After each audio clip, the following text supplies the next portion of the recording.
Et là, je parle des manifestations anti-masques qui ont eu lieu en fin de semaine à Montréal et à Québec.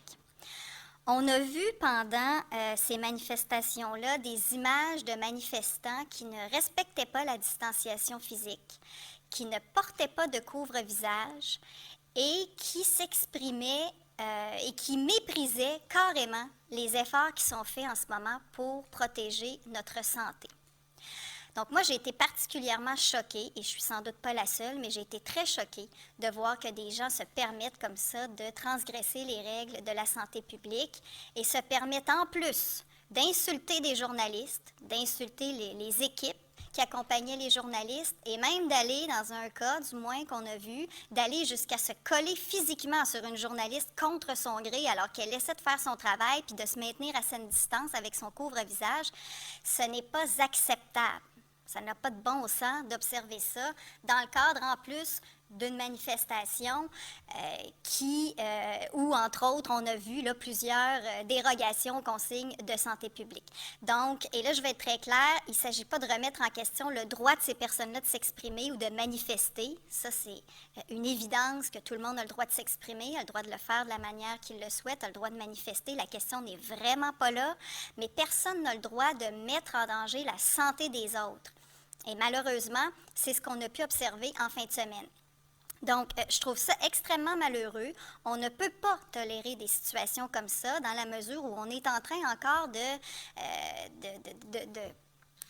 marteler le clou de l'importance de respecter les consignes pour se protéger, parce qu'il peut y avoir une fausse impression, entre autres qui est véhiculée par ces groupes-là, que la pandémie est finie, que le virus est derrière nous, parce que ça, c'est l'autre chose. Au-delà du respect des consignes de santé publique, le message qui ressort de ces manifestations-là est préoccupant.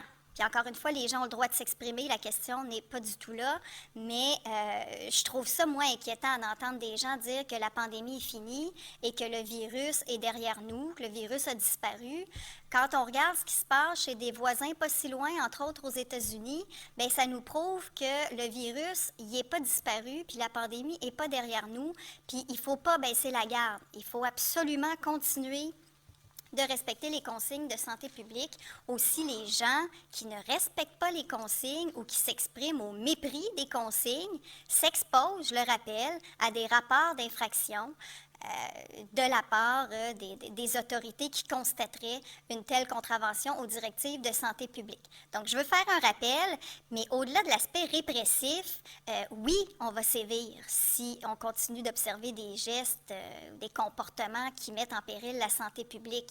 Mais je demande aux gens d'être solidaires puis de se rallier à l'effort collectif. C'est ça qu'on est en train de faire. Puis pensez bien que tout le monde est un peu tanné des fois de la COVID puis de la pandémie, puis on a hâte que ce soit derrière nous, mais en ce moment, le virus, il est encore dangereux. On a encore, grosso modo, chaque jour, à peu près 150 en moyenne, 150 cas, là, plus ou moins 15-20. Donc c'est ça. Fait que c'est pas terminé. Puis la très grande majorité des Québécois, puis je vais terminer là-dessus parce que c'est important de le rappeler, c'est toujours aussi impressionnant de voir à quel point la très grande majorité des Québécois respectent les consignes, puis c'est grâce à eux que la situation est sous contrôle, c'est grâce à vous que la situation est sous contrôle.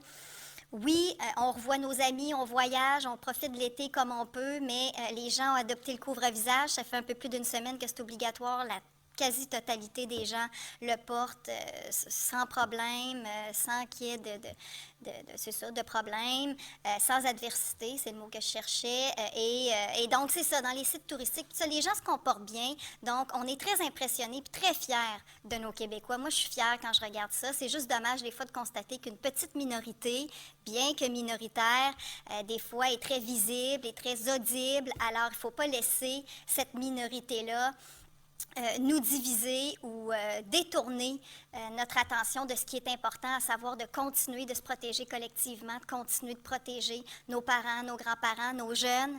J'ai lancé l'appel aux jeunes aujourd'hui, puis je vais peut-être en fait finir là-dessus, les jeunes. S'il vous plaît, prenez ce défi-là au sérieux. Vous avez ce pouvoir-là entre les mains en ce moment d'infléchir le cours des choses pour les prochains jours parce que vous êtes le groupe le plus touché en ce moment. Donc, c'est à votre tour peut-être de donner un petit coup supplémentaire d'effort pour finalement tous nous protéger vos parents, votre famille, vos amis et tout ça.